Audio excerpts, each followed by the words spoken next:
Picture a sleepy village where secrets hide behind every smile. When a scandalous letter accuses the vicar's wife of an affair with a wealthy widower. Miss Marple, the sharp-eyed spinster, smells trouble. Stolen jewels, shadowy figures, and blackmail notes unravel a web of lies in St. Mary Mead. As gossip spreads and fear grips the village, Miss Marple's quiet knitting hides a mind like a steel trap. In just 1 week, she unmasked a cunning conman, save reputations, and restore peace, but not before danger lurks in the churchyard shadows. Dive into a mystery where no secret escapes Miss Marple's gaze. Chapter 1. The quiet village of St. Mary Mead. In the sleepy village of St. Mary Mead, where the sun painted the cottages gold and the air smelled of fresh bread, Miss Jane Marple sat by her window. Her small home, wrapped in green ivy, like a cozy blanket, stood at the heart of the village. Roses bloomed in her garden, their petals soft and bright, and sparrows chirped in the hedges. To anyone passing by, it was a picture of peace, a place where nothing exciting ever happened. But Miss Marple, with her sharp eyes and quick mind, knew better. Behind the smiles and friendly waves, secrets hid like shadows in the corners. Every morning, Miss Marple sipped her tea, the steam curling up from her china cup. She watched the village wake up. Mr. Brown, the baker, pushed his cart down the cobbled lane, his loaves warm and crusty. Mrs. Price, the shopkeeper, swept her doorstep, her broom swishing like a dance. The children ran to school, their laughter bouncing off the stone walls. Everyone had a routine, a pattern, like the stitches in Miss Marple's knitting. She noticed everything, the way someone's smile didn't reach their eyes, or how a hurried step meant trouble brewing. People thought she was just a kind old lady, but her brain was like a trap, catching every detail. St.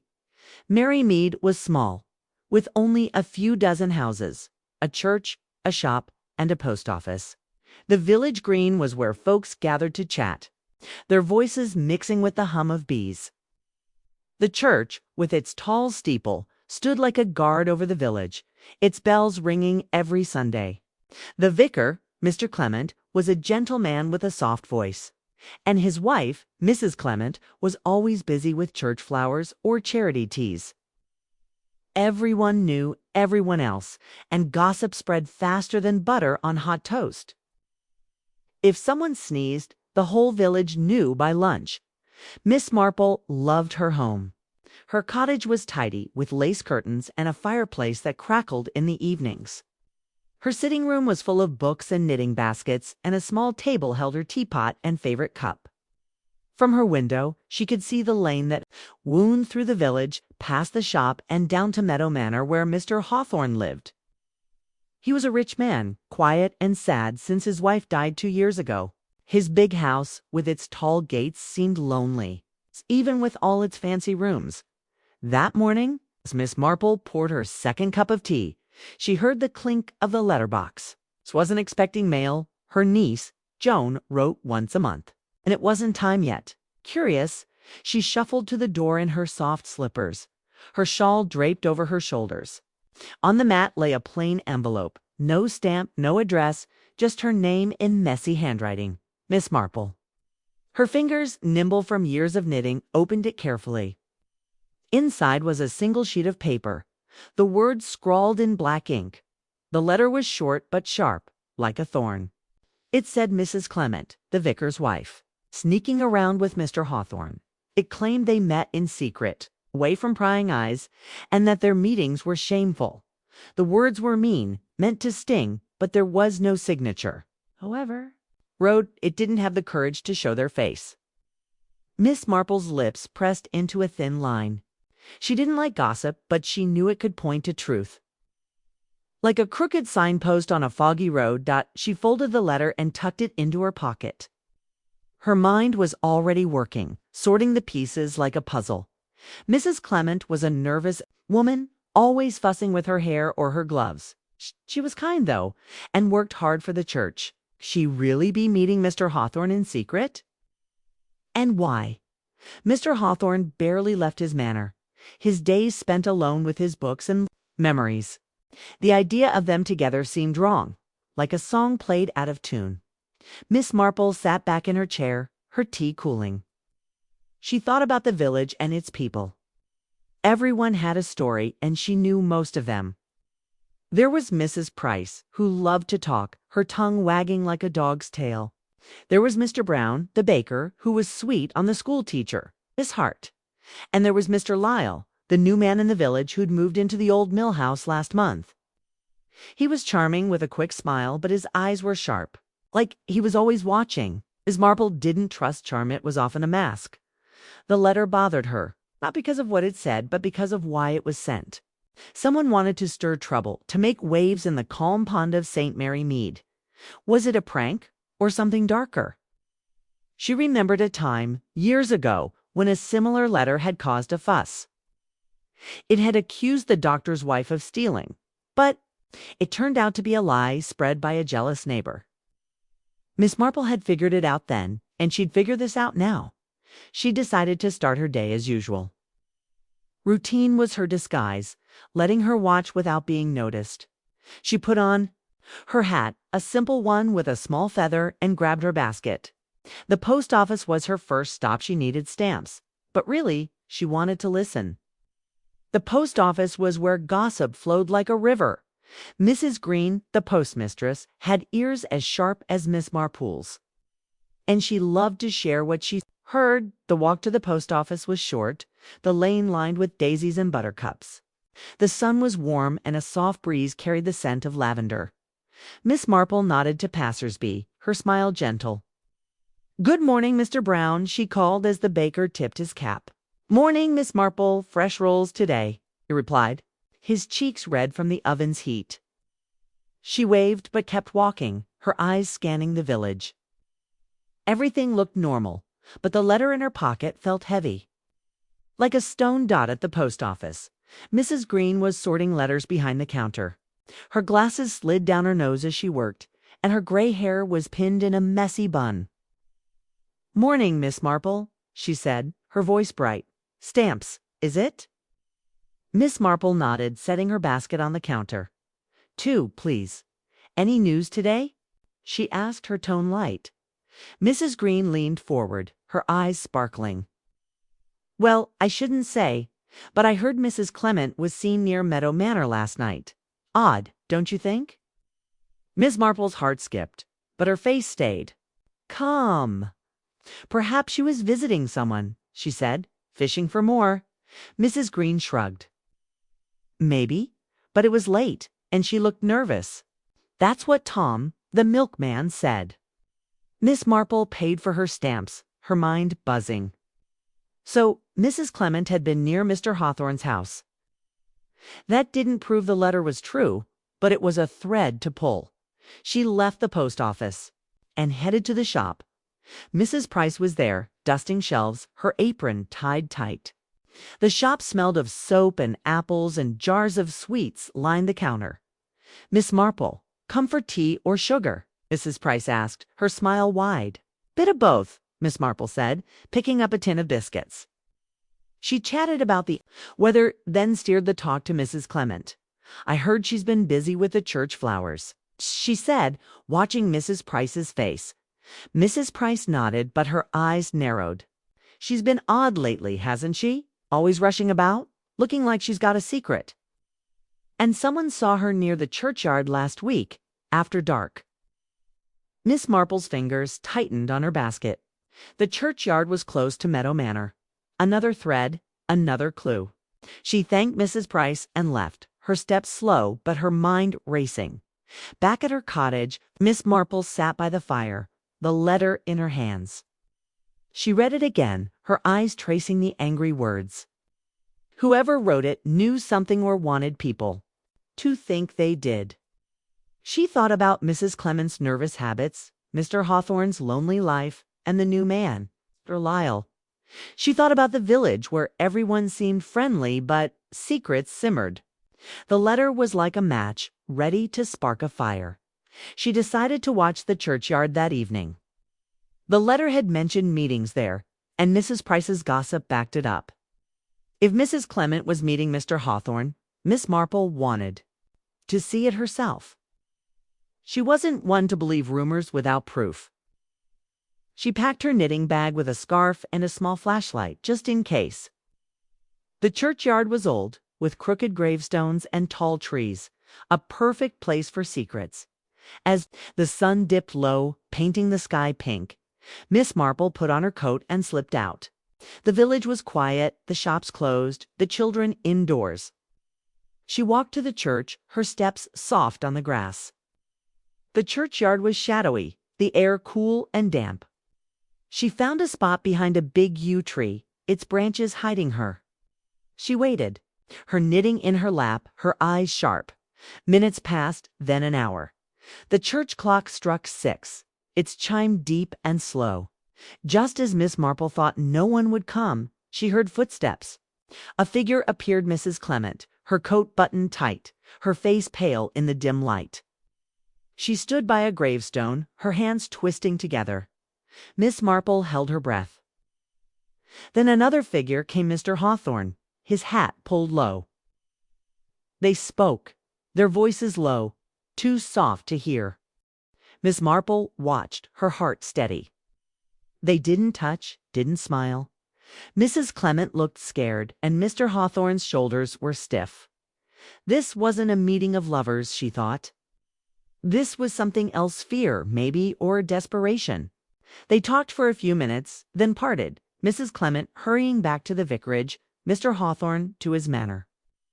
Miss Marple stayed still, her eyes scanning the shadows as she turned to leave. She saw something, a third figure, half hidden.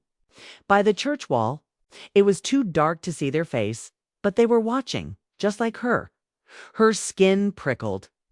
Whoever it was, they didn't want to be seen. She waited until they slipped away, then made her way home, her mind full of questions. In her cottage, Miss Marple lit a lamp and sat by the fire. The letter, the gossip, the churchyard meeting, it all pointed to a mystery. Someone was pulling strings, making people dance. Was it the shadowy figure? Was it Mr. Lyle with his sly smile? Or someone else hiding in plain sight? She didn't know yet, but she would find out. St. Mary Mead was her village, and she'd protect its peace, one clue at a time. She poured another cup of tea, the steam rising like a promise. Tomorrow, she'd visit Mr. Hawthorne, maybe bring a cake to loosen his tongue. She'd talk to the vicar, too, and keep an eye on Mr. Lyle. The letter was just the start. A crack in the village's calm. Miss Marple smiled, her eyes bright. Secrets couldn't hide from her for long. Chapter 2. The mysterious letter. The morning sun slipped through Miss Marple's lace curtains, casting soft patterns on her sitting room floor. She sat in her favorite armchair, a cup of tea steaming on the table beside her. The mysterious letter from yesterday lay in her lap, its edges already worn from her careful handling. The words, scrawled in black ink, seemed to stare back at her, daring her to unravel their truth. Miss Marple's eyes, sharp as ever, traced the messy handwriting. Again, searching for clues in every loop and scratch. The letter was short but heavy with accusation. It claimed Mrs. Clement, the vicar's wife, was meeting Mr. Hawthorne, the rich widower of Meadow Manor, in secret. It said their meetings were shameful, hinting at an affair that would scandalize St. Mary Mead. There was no signature, no hint of who sent it, just her name on the envelope in the same hurried scrawl. Miss Marple. She frowned, her fingers tapping the armrest. Anonymous letters were like poison, spreading doubt and fear without a face to blame. Miss Marple sipped her tea, the warmth soothing her throat.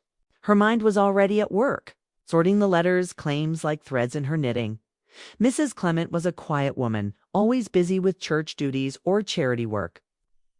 Her hands were often shaky, her smile quick but nervous, like she was hiding a worry. Mr. Hawthorne, on the other hand, was a mystery wrapped in grief. Since his wife's death, he rarely left his big house, his days spent in solitude. The idea of them sneaking around together felt wrong. Like a shoe that didn't fit, she set the letter down and leaned back, her eyes drifting to the window. Outside, St. Mary Mead was waking up.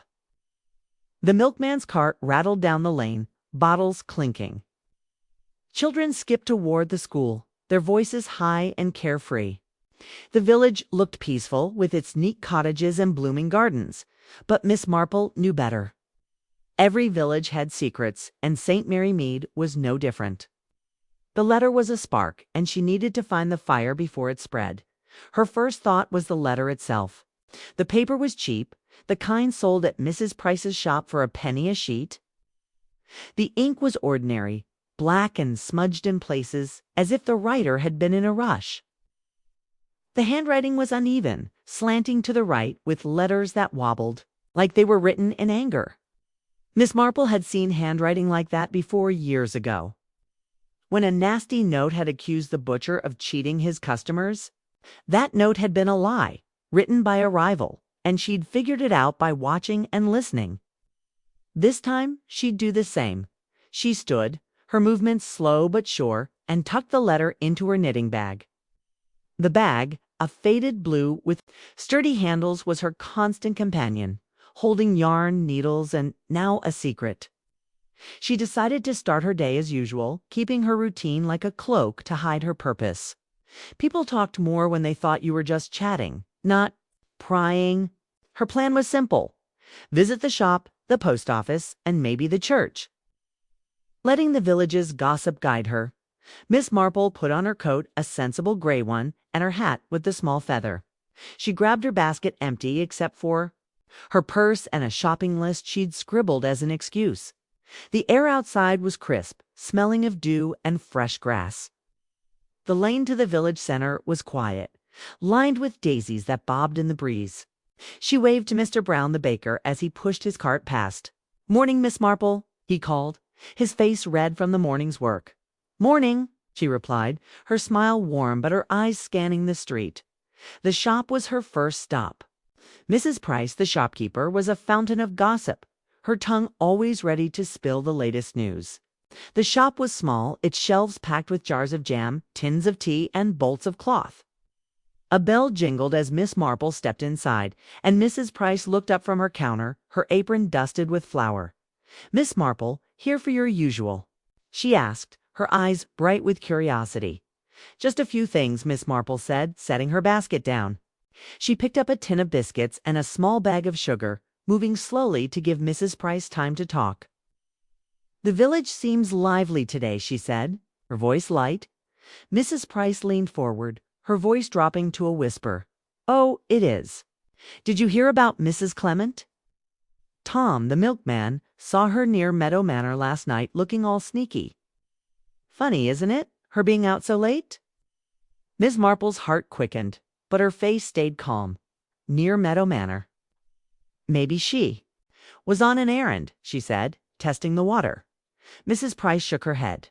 "At that hour? No, something's odd. And you know how Mr. Hawthorne keeps to himself. Makes you wonder." Miss Marple nodded, her mind filing away the detail. The letter had mentioned secret meetings, and now Mrs. Clement had been seen near Mr. Hawthorne's house. 'Twasn't proof, but it was a piece of the puzzle. She paid for her items and left the bell jingling behind her. The post office was next, a stone building with a red mailbox out front. Mrs. Green, the postmistress, was sorting letters, her glasses perched on her nose. She was as talkative as Mrs. Price, but her news came from letters and parcels. Hints of the village's secrets tucked between stamps. "Morning, Miss Marple," she said, pushing a stray hair into her bun. "Stamps today. 2, please," Miss Marple said, placing her basket on the counter. She chatted about the weather, then steered the conversation. "I heard Mrs. Clement's been busy with the church. She must be tired running about." Mrs. Green's eyes gleamed. "Yes, but she's been acting strange. I saw her yesterday hurrying past the churchyard looking like she'd seen a ghost. And someone said she was talking to Mr. Hawthorne last week, though I can't imagine why." Miss Marple's fingers tightened on her basket. The churchyard. Again, just like the letter said. "Maybe they were planning something for the church," she suggested, keeping her tone mild. Mrs. Green shrugged. "Could be, But it's not like Mr. Hawthorne to get involved. He's been a hermit since his wife passed." Miss Marple thanked her and left, her mind buzzing like a beehive. The church was her last stop. A short walk across the village green. The stone building stood tall, its windows glowing with colored glass. Miss Marple slipped inside, the air cool and smelling of wax and old wood. Mrs. Clement was there, arranging flowers in a vase near the altar. Her hands shook as she trimmed a rose, and her eyes darted to the door when Miss Marple entered. "Good morning, Mrs. Clement," Miss Marple said, her voice gentle. Mrs. Clement jumped, a petal falling to the floor. "Oh, Miss Marple, I didn't hear you." Her smile was tight, her face pale. Miss Marple sat in a pew, her knitting bag beside her. "The flowers look lovely," she said, watching Mrs. Clement's hands. "You've been so busy lately. Everything all right?" Mrs. Clement's fingers fumbled with the stem. "Oh, yes, just the usual. Church work, you know." Her voice was high, like a string pulled too tight. Miss Marple nodded, her eyes kind but sharp. "It's a lot, isn't it? And with Mr. Hawthorne helping, I suppose it's even busier." She dropped the name lightly, like a pebble in a pond, watching the ripples. Mrs. Clement froze, her eyes wide. "Mr. Hawthorne? I haven't seen him much." "Why do you ask?" Her voice trembled, and she turned back to the flowers, her hands moving too fast. Miss Marple smiled, her suspicions growing. "Oh, just something I heard. Village talk. You know how it is." Mrs. Clement nodded, but her shoulders were stiff, her lips pressed tight. Miss Marple didn't push. She said goodbye and left the church, the heavy door creaking behind her. The village green was busy now, with women chatting and men hauling crates to the shop. She walked home slowly, her basket swinging, her mind piecing things together. Mrs. Clement was scared. That much was clear. The gossip about her and Mr. Hawthorne was spreading, and the letter was fanning the flames. But why? Who wanted to hurt her, or Mr. Hawthorne, or both? Back in her cottage, Miss Marple lit the fire, the crackle filling the quiet. She took the letter from her bag and spread it on the table, studying it again. The words were cruel, meant to shame and divide. She thought about the village's newcomers, like Mr. Lyle, the charming man at the mill house. He was friendly, always tipping his hat, but his eyes were too watchful, like a fox in a hen house. Could he have written the letter? Or was it someone closer, someone who knew Mrs. Clement's habits and Mr. Hawthorne's loneliness? She remembered the churchyard meeting she'd seen last night. Mrs. Clement and Mr. Hawthorne had looked tense, not like lovers, but like people caught in a trap. And the shadowy figure watching them, who was that? Her mind turned to the villages. Routines, the patterns she knew so well. Someone was breaking those patterns, stirring trouble. The letter was the key, but it was only the start. Miss Marple decided to dig deeper. She'd visit Mr. Hawthorne tomorrow, maybe bring a fruitcake, to soften his guard. She'd talk to the vicar, too, and see if he knew why his wife was so jumpy. And she'd watch Mr. Lyle, his smooth words and quick smiles. The village was her puzzle, and she'd fit the pieces together one by one. She poured another cup of tea, the steam curling like a question mark. The letter lay on the table, a challenge she was ready to meet. St. Mary Mead was her home. And she'd protect it, just as she always had.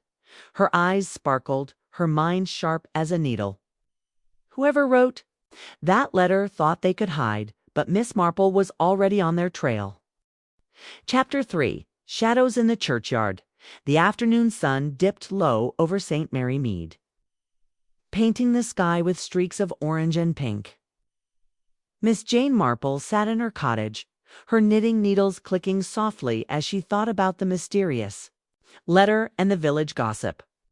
The letter, tucked safely in her knitting bag, was like a thorn in her mind, pricking her with questions. It accused Mrs. Clement, the vicar's wife, of secret meetings with Mr. Hawthorne, the lonely widower of Meadow Manor. The words were sharp and cruel. meant to hurt, and Miss Marple was determined to find out why they were written. Her visit to the shop and post office that morning had stirred the pot. Mrs. Price and Mrs. Green had both mentioned Mrs. Clement acting strange, seen near Meadow Manor and the churchyard at odd hours. The letter's claims were starting to match the village's whispers, but Miss Marple didn't trust gossip alone. She needed to see for herself. The letter had hinted at meetings in the churchyard at dusk, and last night's glimpse of Mrs. Clement and Mr. Hawthorne there had only deepened the mystery. Their meeting hadn't looked like a lover's tryst, it looked like fear, and that shadowy figure watching them. That was a puzzle piece she couldn't ignore. Miss Marple decided to return to the churchyard that evening.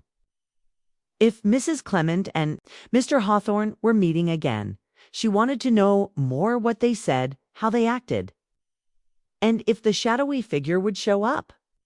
She set her knitting aside and checked the clock on the mantel. It was nearly 5, with dusk creeping in around 6.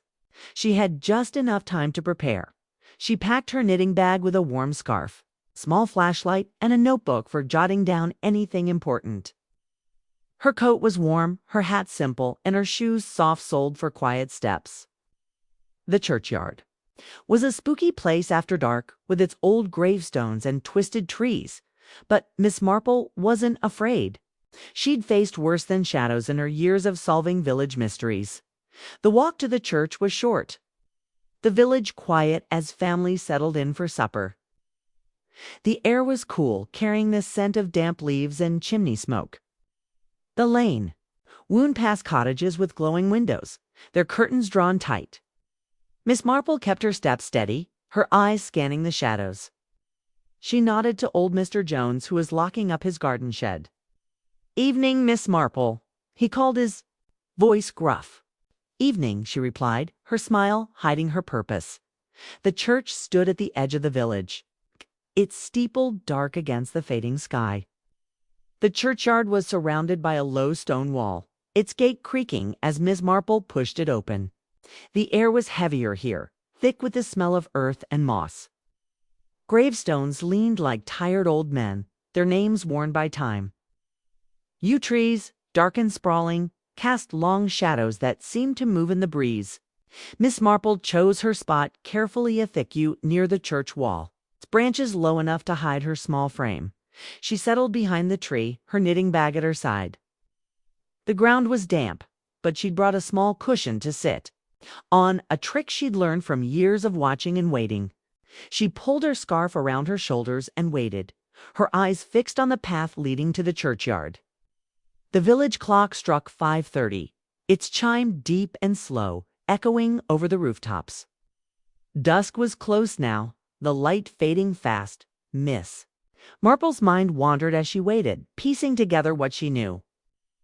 The letter was the spark, accusing Mrs. Clement of something shameful. The gossip backed it up with sightings of her near Meadow Manor and the churchyard. Last night, Miss Marple had seen her with Mr. Hawthorne, their faces tense, their voices low. They hadn't acted like people in love more, like people caught in a trap. And the shadowy figure lurking in the dark added a new layer.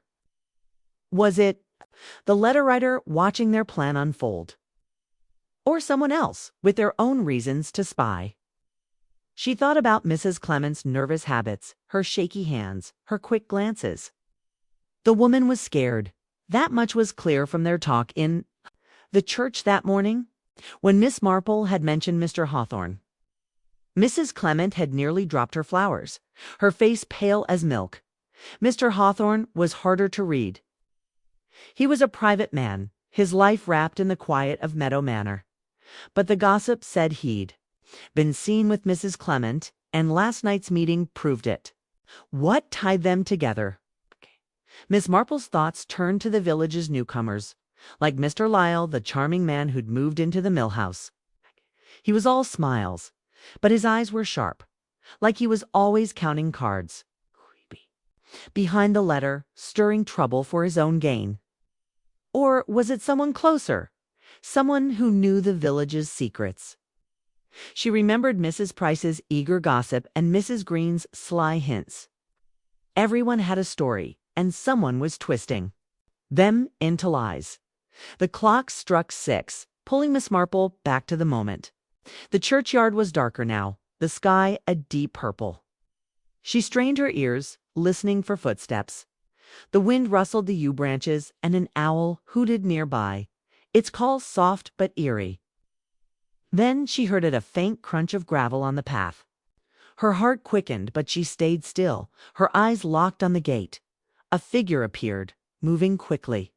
It was Mrs. Clement, her coat buttoned to her chin, a scarf over her hair. She looked around, her movements jerky, like a rabbit sensing danger. She stopped near a tall gravestone, her hands twisting together. Miss Marple watched, her breath shallow. Mrs. Clement's face was pale, her eyes darting to the shadows. She was waiting for someone just like last night. Minutes passed, the air growing colder.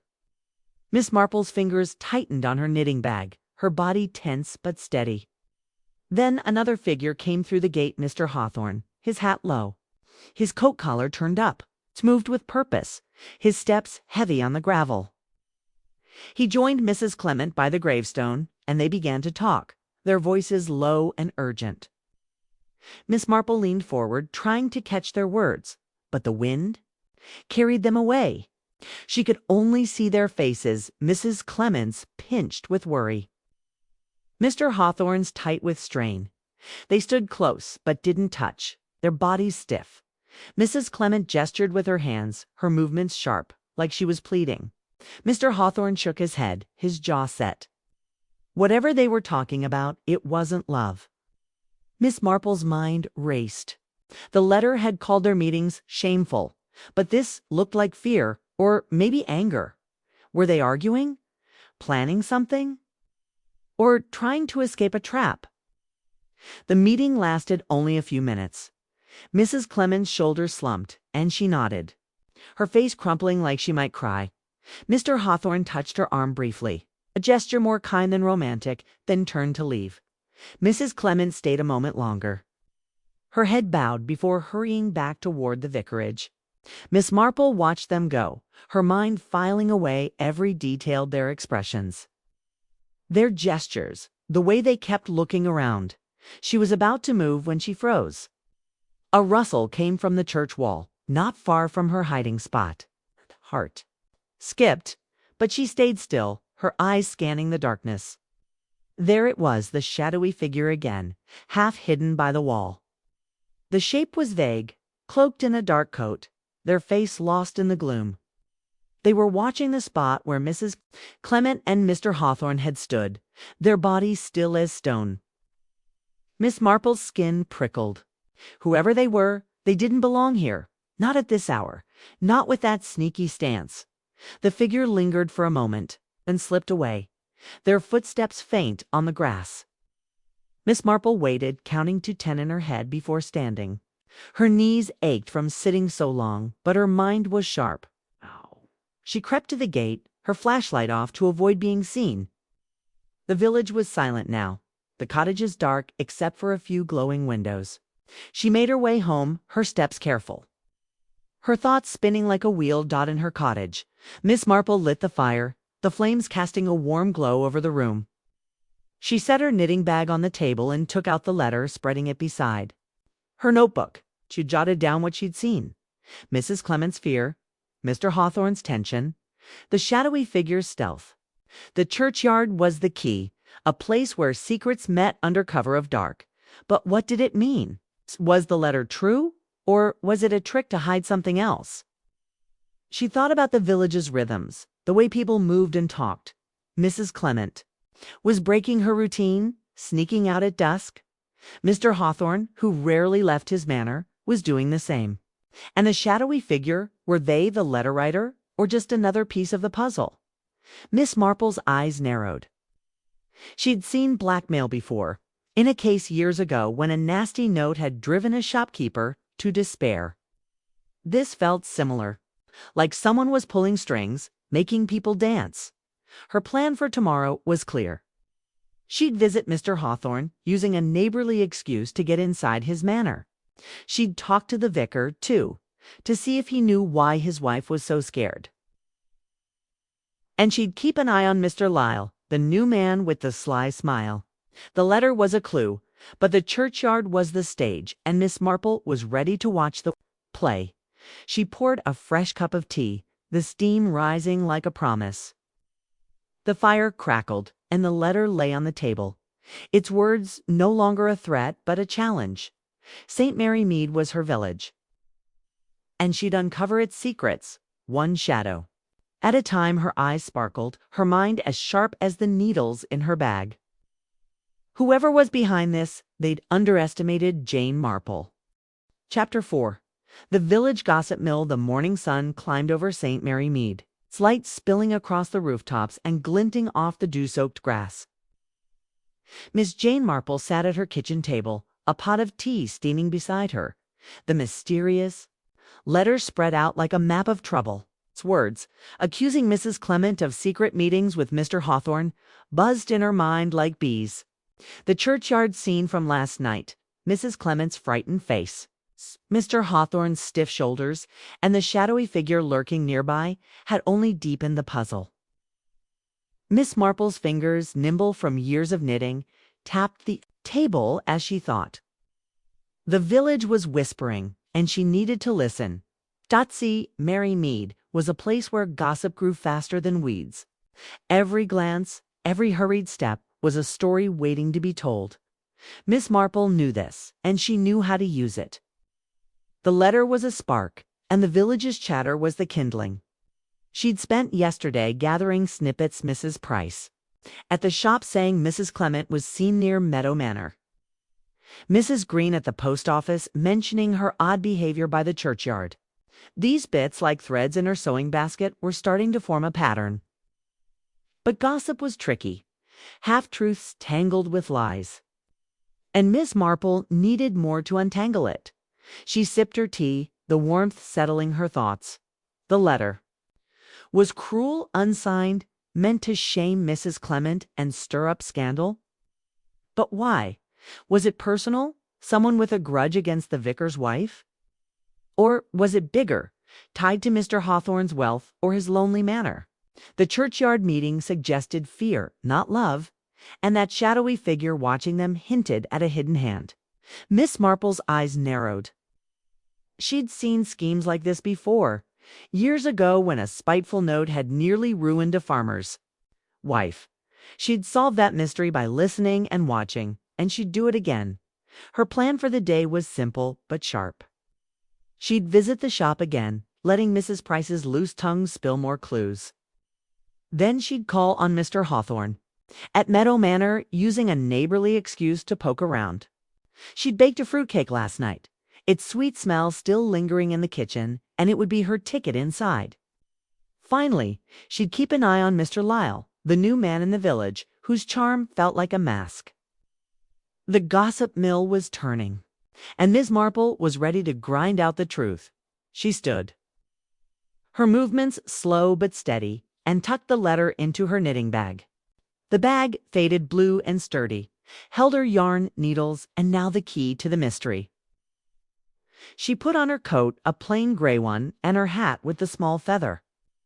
Her basket, filled with a fruitcake wrapped in cloth, swung lightly as she stepped. Outside, the morning was crisp, the air smelling of grass and baking bread. The lane to the village center was busy with familiar faces, Mr. Brown pushing his baker's cart, children chasing each other to school. The shop was her first stop, its bell jingling as she pushed open the door. Mrs. Price stood behind the tea counter, her apron tied tight, her hands dusting flour from a shelf. The shop was cozy, packed with jars of sweets, sacks of flour, and bolts of bright cloth. "Miss Marple," Mrs. Price called, her smile wide but her eyes hungry for news. "Back so soon. Need more sugar?" Miss Marple set her basket down, picking up a tin of tea as an excuse. "Just a few things," she said, her voice soft. "The village is lively today, isn't it?" Mrs. Price leaned forward, her voice dropping like she was sharing a treasure. "Lively, oh yes. Everyone's talking about Mrs. Clement, Tom, the milkman. Says she was near the churchyard again last night, looking like she was up to no good. And you know what else? Someone saw her talking to Mr. Hawthorne by the manor gates a few days ago. Funny, her being so friendly with him, don't you think?" Her eyebrows wagged, eager for Miss Marple's reaction. Miss Marple's heart skipped, but her face stayed calm, her smile gentle. "Oh, maybe it was church business," she said, testing the waters. Mrs. Price snorted, wiping her hands on her apron. "Church business at dusk? I doubt it. She's been acting sneaky, always rushing about, looking over her shoulder. Mr. Hawthorne? Well, he's not one for visitors, is he? Makes you wonder what they're hiding." She paused, then added, "And that new man, Mr. Lyle? He's been asking questions about them. Curious, isn't he?" Miss Marple's fingers tightened on the tea tin. Mr. Lyle's name was a new thread, sharp and bright. "Mr. Lyle. He's settling in, I suppose," she said, keeping her tone light. Mrs. Price nodded, her eyes gleaming. "Oh, he's charming, all right, but too nosy for my taste. Always at the pub, chatting up folks, asking about the manor and the vicarage. Makes me think he's got his own plans." Miss Marple paid for the tea, her mind buzzing. Mrs. Price's gossip was a goldmine, but it needed sifting. She thanked her and left, the bell jingling behind her. The walk to Meadow Manor was longer, the lane winding past the village green and up a hill. The manor stood alone, its tall gates rusty, its stone walls covered in ivy. It was a grand house, but its windows were dark, like eyes that had seen too much. Mr. Hawthorne lived there alone, save for a housekeeper who came by day. Miss Marple had only visited once, years ago, when his wife was alive. Now the place felt heavy, weighed down. By grief and secrets, she reached the gates and rang the bell, the sound echoing through the quiet. A moment later, Mr. Hawthorne appeared, his coat loose on his thin frame, his face lined with worry. "Miss Marple," he said, his voice low but polite. "What brings you here?" She held up her basket, her smile warm. "I baked a fruit cake. Thought you might enjoy it. May I come in?" He hesitated, his eyes flicking to the lane, then nodded. "Of course. Please." The manor's hall was dim, smelling of polish and old wood. Mr. Hawthorne led her to a sitting room, its furniture heavy with dust. A portrait of his late wife hung above the fireplace, her face soft but sad. Miss Marple noted its resemblance to Mrs. Clement's same dark hair, same gentle eyes. Could that be part of the mystery? She set the cake on a table, her eyes scanning the room. A locked cabinet in the corner caught her attention, its keyhole glinting. "Thank you for the cake," Mr. Hawthorne said, sitting stiffly. "It's kind of you." His voice was flat, his hands clasped tight. Miss Marple smiled, her tone light. "It's no trouble. I've been hearing about the village, all the little goings-on. They say you've been helping with church matters. That's good of you." She watched his face, waiting for a crack. His eyes widened just for a moment, then narrowed. "Church matters. I haven't been involved much. Who said that?" His voice was sharp, his fingers twitching. Miss Marple kept her smile. "Oh, just village talk. You know how it is. They mention you and Mrs. Clement working together." She dropped the name gently, like a pebble in a pond, watching the ripples dot. Mr. Hawthorne's face paled, his jaw tight. "Mrs. Clement. I barely know her. People talk nonsense." He stood, pacing to the window, his back to her. Mind raced. He was hiding something, his reaction too quick, too tense. She changed tack, pointing to the portrait. "Your wife was lovely. I see why you keep her picture close." He turned, his eyes softening. "Yes, she was. Everything. It's been hard without her."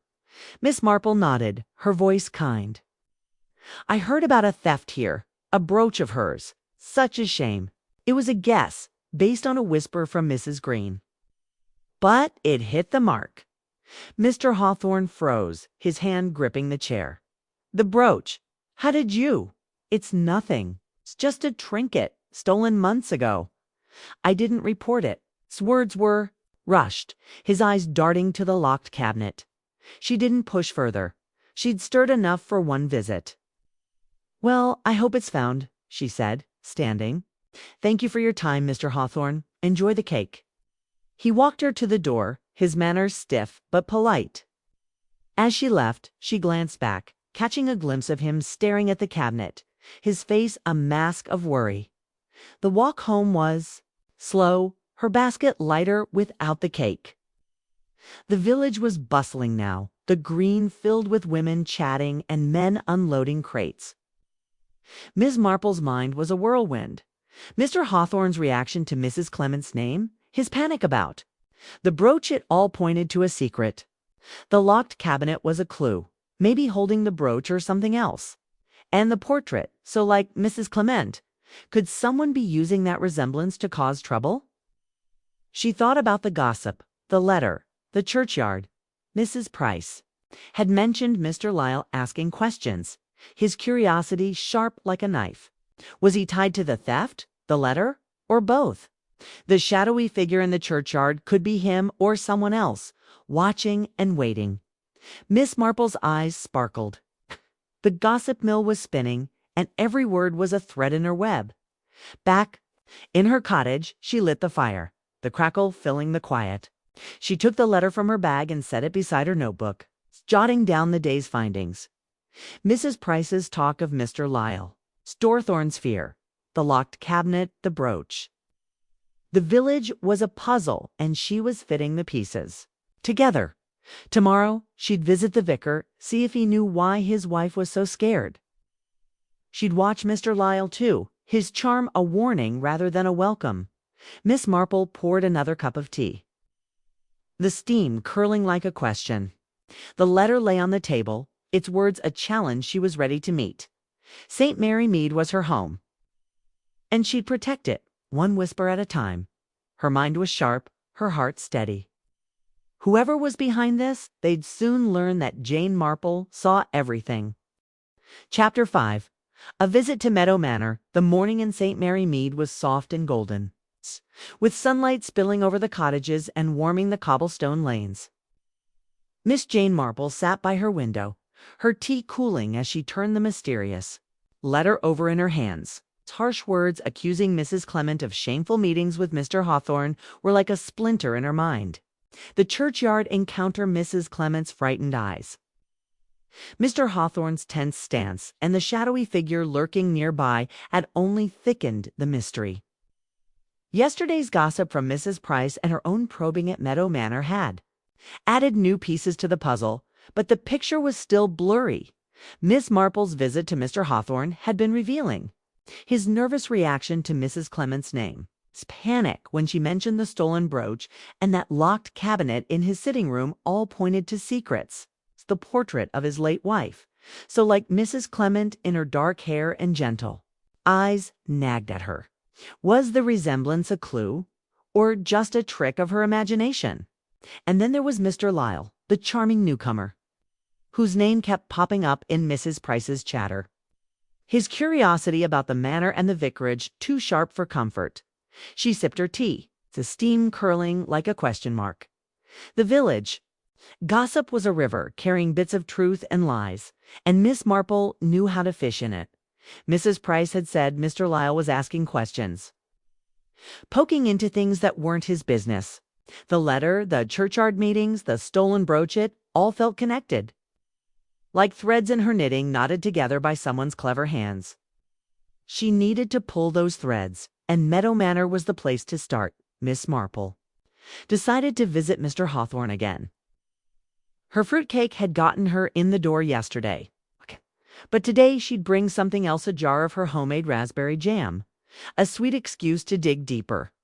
She wanted to see that locked cabinet again, to watch Mr. Hawthorne's face when she nudged him about Mrs. Clement or the brooch. She also wanted to check the manor grounds to see if the shadowy figure from the churchyard had left any traces near the gates. She stood, her movements slow but sure, and tucked the letter into her knitting bag. The bag, worn but trusty, held her yarn, needles, and the weight of the mystery. She wrapped the jam jar in a cloth, placing it in her basket beside a small notebook for jotting clues. Her coat was warm, her hat plain with its little feather, and her shoes quiet for sneaking. The manor was a grand, lonely place, and she'd need all her wits to uncover its secrets. The walk to Meadow Manor was peaceful. The lane winding past the village green where children played and women gossiped. The air smelled of fresh bread and blooming roses, and the sun warmed her shoulders. She waved to Mr. Brown, the baker, as he trundled by with his cart. "Morning, Miss Marple," he called, his cheeks red. "Morning," she replied, her smile hiding her purpose. The village looked calm, but she felt the undercurrent. The whispers about Mrs. Clement and Mr. Hawthorne rippling through every conversation. Meadow Manor stood at the edge of the village, its tall gates rusty and its stone walls draped in ivy. The house was big, with dark windows and a heavy silence, like it was holding its breath. Miss Marple rang the bell, the clang echoing through the quiet. After a moment, Mr. Hawthorne appeared, his thin frame stooped, his eyes wary. "Miss Marple," he said, his voice low. "Back again?" She held up her basket, her smile warm as sunshine. "I brought some raspberry jam. Thought you might like it. May I come in?" He hesitated, his gaze flicking to the lane, then nodded. "Very kind of you, please." He opened the gate and she followed him up the gravel path, her eyes scanning. The grounds, the lawn was neat but empty, the flower beds bare. She looked for footprints or broken twigs near the gates. Anything to hint at the shadowy figure, but saw nothing. The manor's hall was dim, smelling of wax and old wood. Mr. Hawthorne led her to the same sitting room, its heavy furniture draped in dust. The portrait of his late wife hung above the fireplace, her face striking in its likeness to Mrs. Clement. Miss Marple's heart quickened, but she kept her face calm. The locked cabinet was still there, its keyhole glinting in the morning light. She set the jam on a table. Her movements slowed to give her time to look around. "Thank you for the jam," Mr. Hawthorne said, sitting stiffly. His hands were clasped tight, his knuckles white. "Very generous." His voice was polite but flat, like he was reading lines. Miss Marple smiled, settling into a chair. "It's no trouble. I enjoy sharing with neighbors. The village has been buzzing lately, hasn't it? All sorts of talk." Mr. Hawthorne's eyes narrowed, just a fraction. "Talk. I don't pay much attention to gossip." His tone was sharp, his fingers twitching. Miss Marple tilted her head, her voice gentle. "Oh, you know how villages are. People say Mrs. Clement's been helping with church plans, and you've been kind to lend a hand. It's nice to see folks working together." She watched his face, waiting for the crack. His jaw tightened, his gaze darting to the window. "Mrs. Clement, I haven't seen her much. Church plans aren't my concern." His words were quick, too quick, and his hands gripped the chair. Miss Marple nodded, her smile unwavering. "Of course, it's just something I heard. They also mentioned a theft here, a brooch of your wife's. Such a pity losing something precious." She dropped the bait, her eyes soft but sharp. Mr. Hawthorne froze, his face paling like milk. "The brooch." His voice was a whisper, his eyes flicking to the locked cabinet. "How did you know?" "I didn't tell anyone." Stood, pacing to the fireplace, his back to her. Miss Marple's mind raced. His panic was real, his secret close to spilling. She pressed gently, her tone kind. "Oh, just a whisper in the village. Things get around." "Was it very valuable?" He turned, his eyes haunted. "Valuable, yes, but it's gone. Stolen months ago." "I thought it was quiet, but now," he trailed off, his hand brushing the portrait. Miss Marple noted the gesture, the way his fingers lingered on his wife's painted face. Was the brooch tied to her, to Mrs. Clement's resemblance? She changed tack, pointing to the portrait. She was beautiful. "I can see why you keep her close." Mr. Hawthorne's face softened, his shoulders slumping. "Claudia was my world. Losing her broke me. The brooch was hers, a gift from her mother. I should have kept it safer." His voice cracked, and Miss Marple felt a pang of sympathy, but her mind stayed sharp. The brooch was a clue, maybe the heart of the mystery. She glanced at the cabinet, its lock a silent challenge. She didn't push further. She'd stirred enough, and Mr. Hawthorne was already rattled. "I'm sorry for your loss," she said, standing. "I hope the jam brings a little cheer. Thank you for your time." He walked her to the door, his manners stiff but polite. As she stepped outside, she glanced back, catching him staring at the cabinet. His face a mix of fear and grief. The walk home was slow, her basket lighter without. The jam. The village was alive now, the green bustling with women carrying baskets and men hauling wood. Miss Marple's mind was a storm of thoughts. Mr. Hawthorne's reaction to the brooch confirmed it was important. Not just a trinket. His fear when she mentioned Mrs. Clement suggested a connection, but not the kind the letter claimed.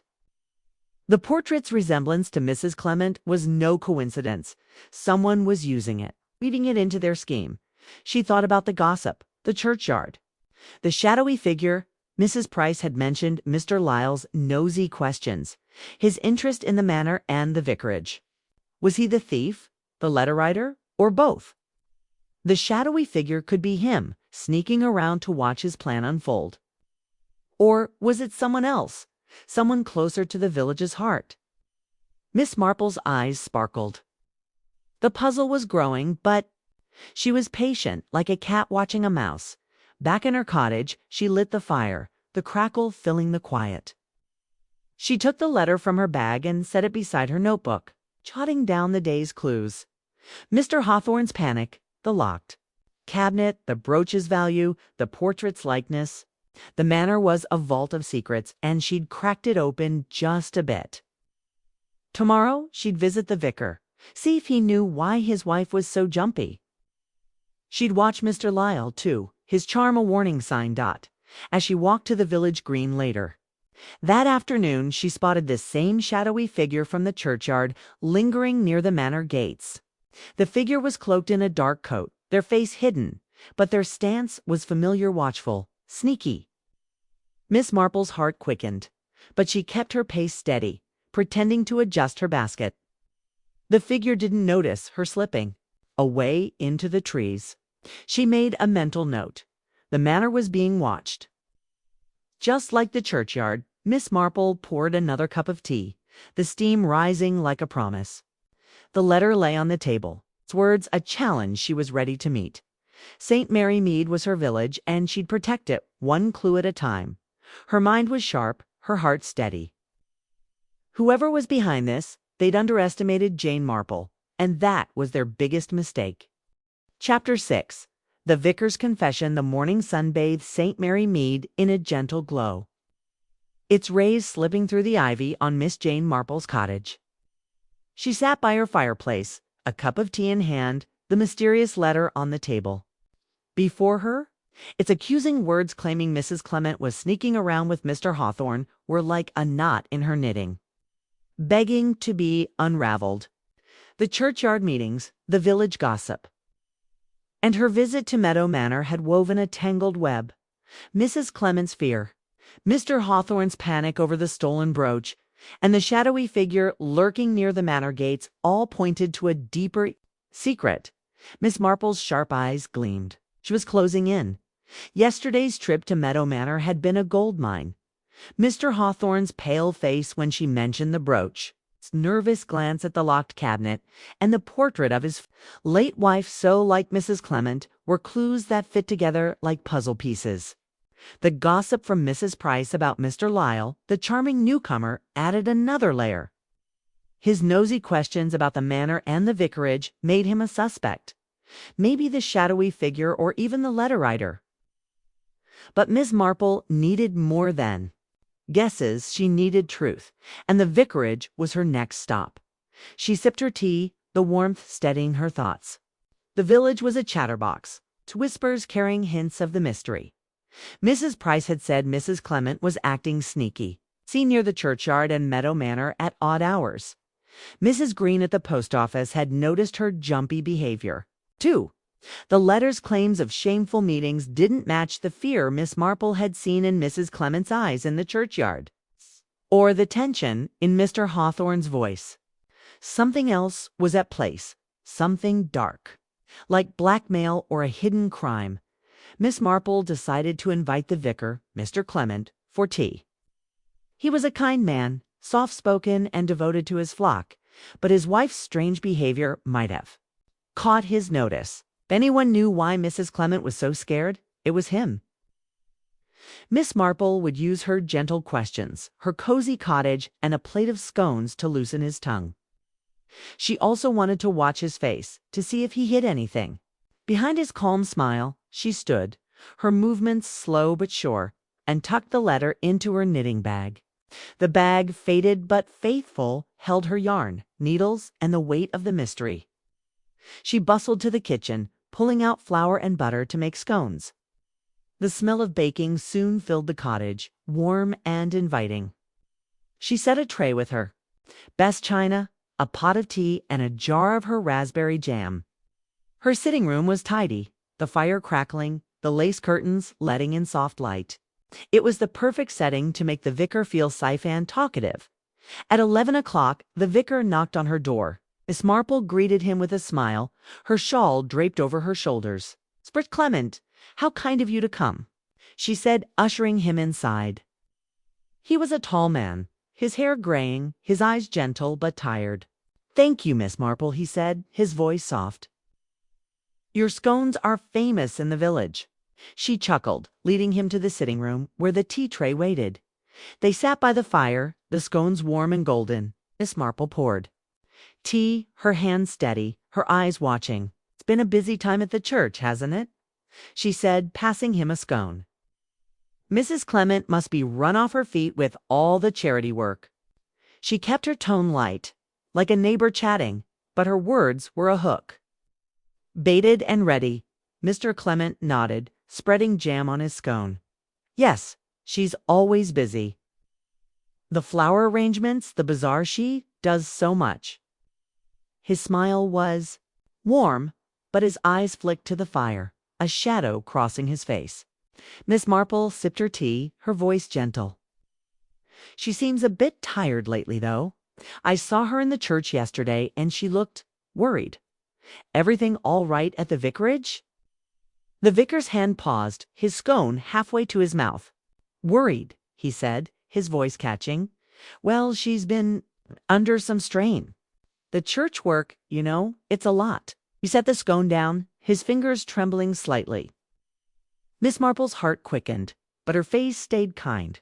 "Of course, and with all the village talk, it must be hard. People say she's been seen with Mr. Hawthorne, helping with church matters. It's good to have support, isn't it?"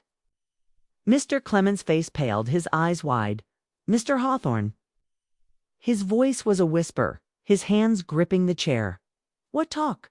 I haven't heard this." His words were rushed, his calm crumbling. Miss Marple leaned forward, her tone soft but firm. "Just whispers. You know how villages are. They say she's been meeting him, maybe in the churchyard. I thought you might know, being her husband." The vicar's shoulders slumped, his face crumpling like paper. He stared at the fire, his voice low. I didn't want to believe it," he said, almost to himself. "She's been so strange, coming home late, jumping at every noise. I thought it was just her nerves. But then the note started." Miss Marple's breath caught, but she kept still, letting him talk. "Notes," she asked, her voice up. Gentle nudge. He looked at her, his eyes haunted. "Yes, notes. Slipped under the vicarage door. No name, just cruel words. They told her to meet Mr. Hawthorne, too, to settle a debt. They threatened to ruin her, to tell everyone she was unfaithful." His voice broke, and he rubbed his face. "I begged her to tell me, but she wouldn't. She said it was nothing, but she's terrified. I don't know what to do." Miss Marple's mind raced, the pieces snapping together. Blackmail, that. Was the knot tying the mystery? The letter to her was part of it, a public jab to spread the lie, while private notes pushed Mrs. Clement into secret meetings. But a debt. What could she owe, and why Mr. Hawthorne? She thought of the brooch, the locked cabinet, the portrait's resemblance. Was someone using Mrs. Clement's likeness to Clara Hawthorne to trick or trap them? She reached out, her hand gentle on his arm. "That sounds awful, Mr. Clement. Have you seen these notes? Do you know who sent them?" He shook his head, his eyes wet. "No. They're written in a messy scrawl. No signature. I wanted to go to the constable, but Margaret Mrs. Clement begged me not to. She's afraid of scandal, of what people will think." He looked at her, his voice pleading. "You're clever, Miss Marple. You've helped people before. Can you find out who's doing this?" Miss Marple's heart softened, but her mind stayed sharp. "I'll do what I can," she said, her voice firm. "But you must tell Mrs. Clement to be honest with you. Secrets only help the person behind this." He nodded, his face weary. "Thank you. I'll try. I just want her safe." He finished their tea, the scones untouched, and Miss Marple walked him to the door, her smile kind but her thoughts racing. Back in her sitting room, she sat by the fire, the letter and her notebook open. She jotted down the vicar's confession, the threatening notes, Mrs. Clement's fear, the demand to meet Mr. Hawthorne. Blackmail was the heart of it, she was sure. Someone was using lies about an affair to control Mrs. Clement, maybe to cover a bigger crime, like the brooch theft, the shadowy figure, the gossip. Mr. Lyle's nosy questions, it all fit. She thought about Mr. Lyle, the newcomer with the slick smile. Mrs. Price had said he was asking about the manor and the vicarage, poking into things he shouldn't. Was he the blackmailer, writing notes to scare Mrs. Clement and stir trouble? Or was he the shadowy figure watching his plan unfold?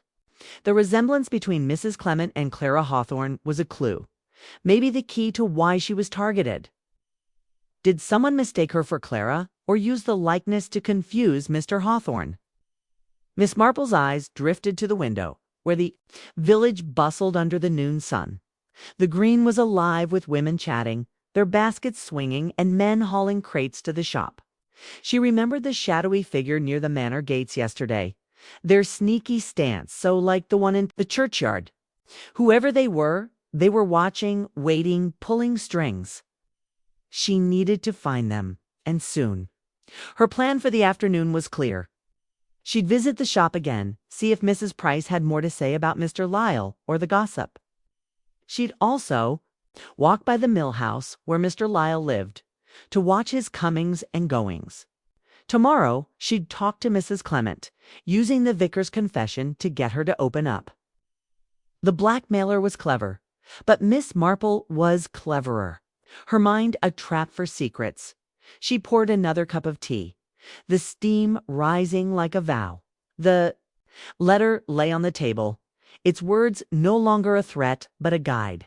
St. Mary Mead was her village, and she'd protect it, one truth at a time. Her heart was steady, her eyes bright. Whoever was behind this thought they could hide, but Jane Marple was already on their trail, and she never let go. Chapter 7. Unmasking the culprit. The sun hung high over St. Mary Mead, its warm light spilling across the village green and glinting off the church steeple. Miss Jane Marple sat in her cozy cottage, her knitting needles quiet for once, the mysterious letters spread on the table like a battle map. Its cruel words, accusing Mrs. Clement of shameful meetings with Mr. Hawthorne, sparked a fire of gossip that threatened to burn the village's peace. The churchyard meetings, the stolen brooch, the shadowy figure, and the vicar's confession of blackmail notes had woven a tight knot of secrets. Miss Marple's sharp eyes gleamed. She was ready to cut it loose. The past days had been a whirlwind of clues. Mrs. Clement's fear in the churchyard, Mr. Hawthorne's panic over the stolen brooch, and the locked cabinet in his manor pointed to a deeper plot. The vicar's tearful admission yesterday that his wife was getting threatening notes to meet Mr. Hawthorne and settle a debt confirmed blackmail was the heart of it. The gossip from Mrs. Price about Mr. Lyle, the charming newcomer, and his nosy questions about the vicarage and manor made him a prime suspect. The shadowy figure spotted in the churchyard and near the manor gates tied it all together. Miss Marple was sure. Someone was pulling strings, and she was close to catching them. She sipped her tea, the steam curling like a plan forming. The village was a chatterbox, its whispers feeding her puzzle. Mrs. Price had said Mr. Lyle was too curious, always at the pub, asking about Mr. Hawthorne's wealth and Mrs. Clement's habits. The resemblance between Mrs. Clement and Mr. Hawthorne's late wife, Clara, was no coincidence. Someone was using it. Maybe to trick or trap them? The brooch, a valuable heirloom, was likely the prize, stolen to fund a scheme or silence a secret. Miss Marple's mind was a net, and the culprit was swimming closer. Her plan was bold but simple. Gather the key players, Mrs. Clement. Mr. Hawthorne and Mr. Lilac, a village event where she could watch them and spring her trap. The church hall was hosting a flower show meeting that evening, the perfect excuse to get everyone in one room. Miss Marple would use the crowd's eyes and her own sharp tongue to unravel the mystery. She'd tell the story of the letter, the churchyard, and the brooch, watching for the guilty one to flinch. The village constable, a steady man named Mr. Dobbs, would be nearby. Ready to act, Miss Marple stood, her movements slow but sure, and tucked the letter into her knitting bag. The bag, faded blue and trusty, held her yarn, needles, and the weight of the truth. She put on her coat, plain and gray, and her hat with a small feather. Her basket carried a few flowers for the show, a harmless prop to blend in. The village was bustling as she stepped outside, the air sweet with grass and baking bread. Children ran across the green, their laughter mixing with the clink of the milkman's bottles. She stopped by the shop first to spread the word about. The meeting and fish for last-minute gossip. Mrs. Price was behind the counter, her apron dusted with sugar, her eyes bright with curiosity. "Miss Marple, here for the flower show?" she asked, wiping her hands. Miss Marple nodded, setting her basket down. "Yes, it's tonight at the church hall. I hope Mrs. Clement and Mr. Hawthorne will be there. Such a lovely event." She watched Mrs. Price's face, baiting her hook. Mrs. Price leaned forward, her voice a whisper. "Oh, Mrs. Clement's been a ghost lately, all pale and jumpy. Mr. Hawthorne barely leaves his manor. But I heard Mr. Lyle's going, chatting up everyone like he owns the place. Funny, him being so interested in them, don't you think?" Miss Marple's heart quickened, but her smile stayed soft. "It's funny indeed. Well, I hope they all come. It's good for the village." She bought a tin of biscuits and left her mind filing away Mrs. Price's words. The church hall was a short walk, its stone walls warm in the sunlight. Inside, women were setting up tables, their voices buzzing as they arranged flowers and pinned up banners. Miss Marple helped, her hands busy but her eyes scanning. She made sure Mrs. Clement, Mr. Hawthorne, and Mr. Lyle were invited, dropping their names to the organizers with a smile. By late afternoon, the hall was ready, its tables bright with roses and daisies, the air thick with perfume. As evening fell, the village gathered, their chatter filling the hall like a hive. Mrs. Clement arrived first, her face pale, her hands twisting her scarf. She stood near the door, her eyes darting like a trapped bird's. Mr. Hawthorne came next, his coat loose on his thin frame, his gaze fixed on the floor. Mr. Lyle sauntered in last, his smile wide, his suit crisp. He nodded to Miss Marple, his eyes sharp, like he sensed her game. She nodded back, her face calm but her mind racing. The meeting began with talk of flower zoses versus lilies, vases versus baskets, but Miss Marple barely listened. She watched her suspects, noting every glance, every fidget. Mrs. Clement avoided Mr. Hawthorne, her shoulders stiff. Mr. Hawthorne kept to a corner, his hands in his pockets. Mr. Lyle moved through the crowd, his charm like honey, but his eyes lingered on Mrs. Clement too long. Miss Marple's net was tightening. When the organizer paused for tea, Miss Marple seized her moment. She stood, her voice clear but gentle, like a grandmother telling a story. "Before we continue, I'd like to share something troubling," she said, holding up her knitting bag. The room quieted, eyes turning to her. A letter came to my door accusing two good people of wrongdoing. It spoke of secret meetings in the churchyard, of shame and scandal. I didn't believe it, so I watched and listened. She paused, her eyes sweeping the crowd. Mrs. Clement's face went white, her hands gripping her chair. Mr. Hawthorne stiffened, his jaw tight. Mr. Lyle's smile faltered, just for a second. Miss Marple went on, her voice steady. I saw meetings in the churchyard, but not of love of fear. I learned of a stolen brooch, a precious heirloom, taken from Meadow Manor. And I heard of notes, cruel notes, threatening to ruin a kind woman unless she met a man she barely knew. The hall was silent, the air thick with tension. Miss Marple's gaze locked on Mr. Lyle. Someone wrote those notes, spread those lies, to hide a theft and control good people. Someone new, perhaps, who asked too many questions, watched, too.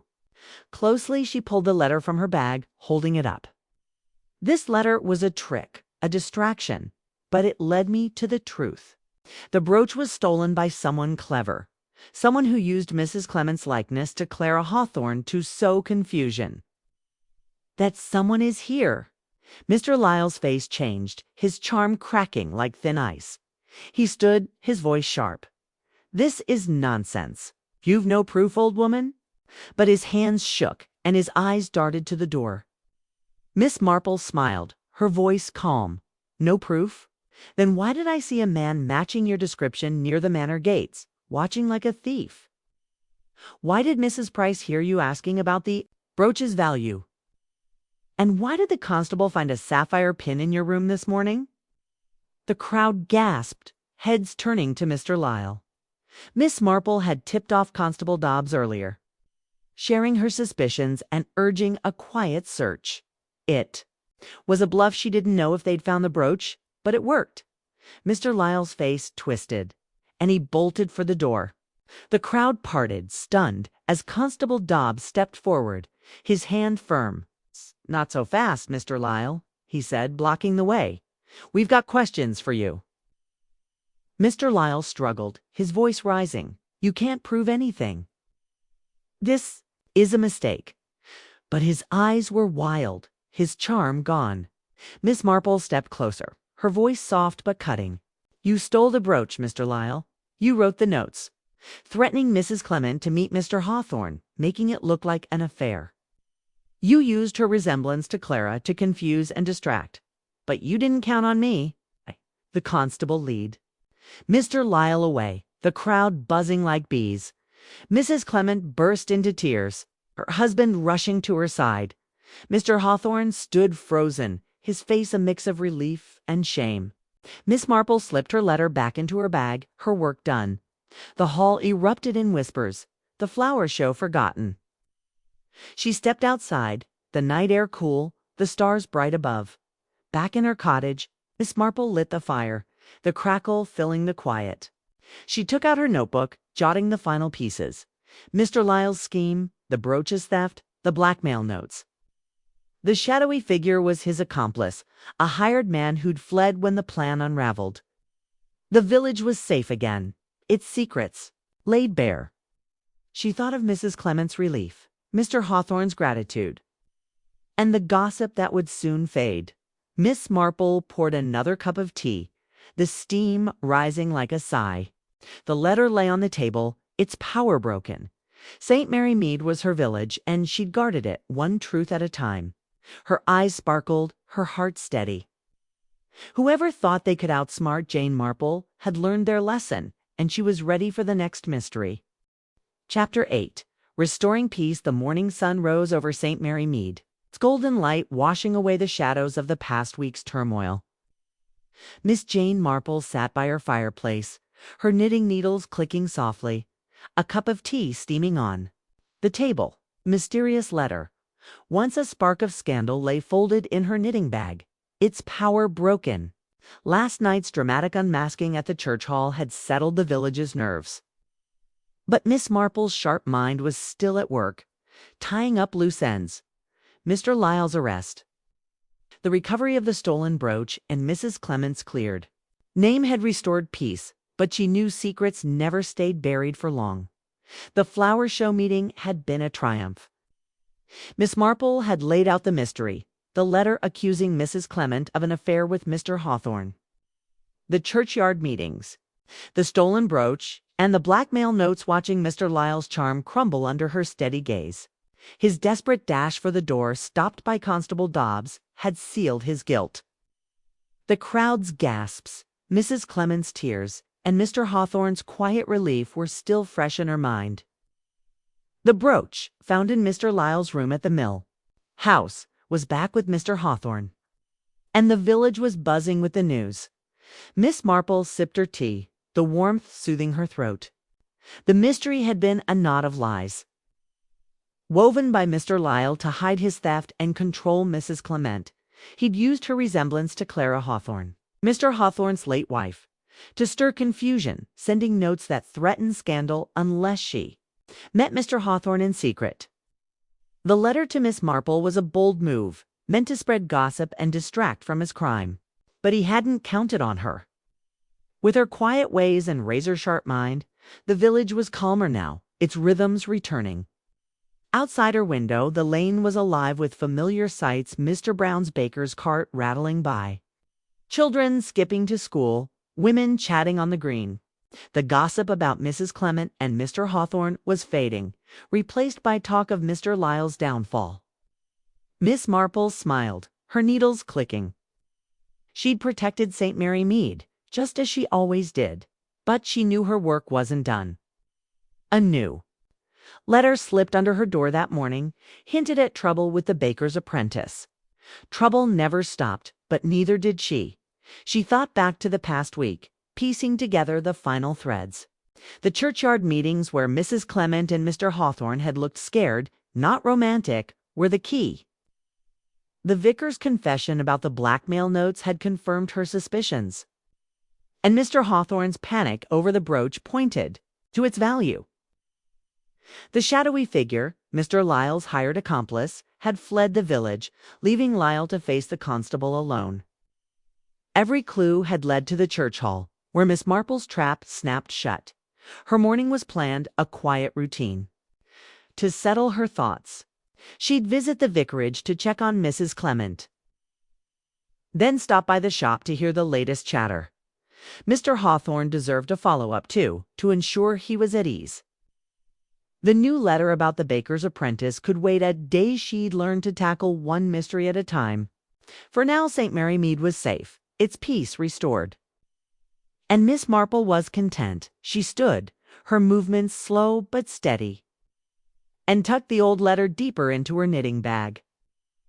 The bag, faded blue and worn, held her yarn, needles, and the new letter, a fresh challenge.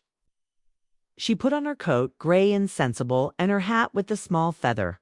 Her basket carried a small cake for the vicarage, a neighborly gift to ease Mrs. Clement's nerves. The air outside was crisp, smelling of dew and fresh bread, and the village sparkled under the sun. The vicarage was her first stop, a short walk past the church. The stone house was tidy, its garden bright with roses. Miss Marple knocked, and Mr. Clement opened the door, his face tired but relieved. "Miss Marple, what a kindness," he said, his voice warm. "Please come in." She followed him to the sitting room, where Mrs. Clement sat by a window, her hands still but her eyes soft with gratitude. "Thank you, Miss Marple," Mrs. Clement said, her voice trembling. "You saved me. I was so scared. Those horrible notes." She trailed off, her hands twisting her handkerchief. Miss Marple set the cake on a table, her smile gentle. "It's over now, my dear. You're safe, and the village knows the truth." She sat, her eyes kind but watchful. "But tell me, how are you feeling?" Mrs. Clement sighed, her shoulders relaxing. "Better, thanks to you. I was foolish. Hiding those notes, meeting Mr. Hawthorne, I thought I could fix it alone." Mr. Clement took her hand, his face soft. "We should have trusted you sooner, Miss Marple. You have a gift for seeing things clearly." Miss Marple waved a hand, her voice light. "Just an old lady who listens. Now rest and let the village settle. You've done nothing wrong." They chatted over tea, the vicarage warm with relief. Miss Marple learned the notes had stopped and Mrs. Clement was sleeping better. She left. Then with a smile, her basket lighter, her mind filing away their gratitude. The village green was busy as she walked to the shop, women gossiping, men hauling crates. The air buzzed with talk of Mr. Lyle's arrest, and Miss Marple listened. Her ears sharp, Mrs. Price was behind the counter, her apron tied tight, her eyes gleaming. "Miss Marple, you're the talk of the village.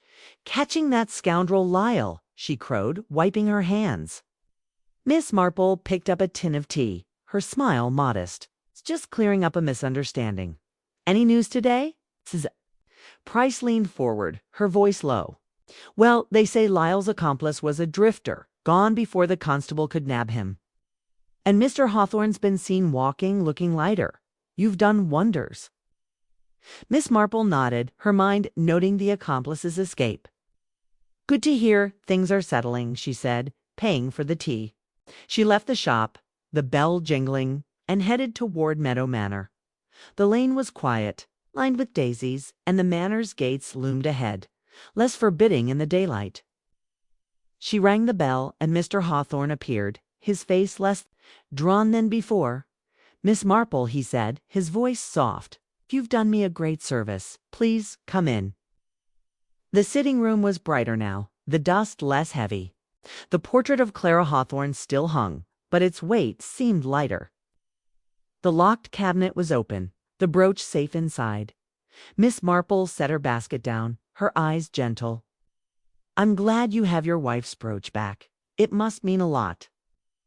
Mr. Hawthorne nodded, his eyes misty. "It was Clara's favorite. I thought I'd lost it forever. Your cleverness saved it tanned Mrs. Clement's good name." He paused, his voice low. "I met her in the churchyard because of those notes. They threatened to spread lies about Clara's memory. I couldn't let that happen." Miss Marple's heart softened, but her mind stayed sharp. "You did what you thought was right. Now, rest easy." They talked briefly, Mr. Hawthorne's gratitude clear. Miss Marple left him with a smile, her steps slow as she walked home. The village was alive, its wounds healing. The green was bright, with laughter, the church bells ringing for noon. She thought of Mr. Lyle, locked in the constable's cell, his scheme undone. The accomplice was a loose end, but a small one. The village was safe for now. Back in her cottage, Miss Marple lit the fire, the crackle filling the quiet. She took out her notebook, jotting the final notes. Mr. Lyle's arrest, the brooch's return, Mrs. Clement's peace. The new letter about the baker's apprentice sat in her bag, a spark for another day. She thought of the village, its people, its secrets. St. Mary Mead was her home, and she was its guardian. Watching from her quiet cottage, as evening fell, she sat by the fire, her knitting in her lap. The village settled into its rhythm, the green empty, the cottages glowing with lamplight.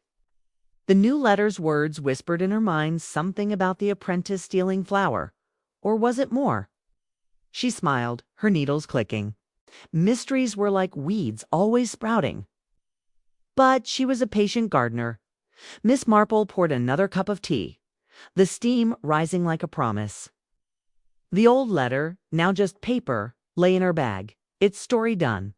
St. Mary Mead was hers, and she'd keep it safe, one secret at a time.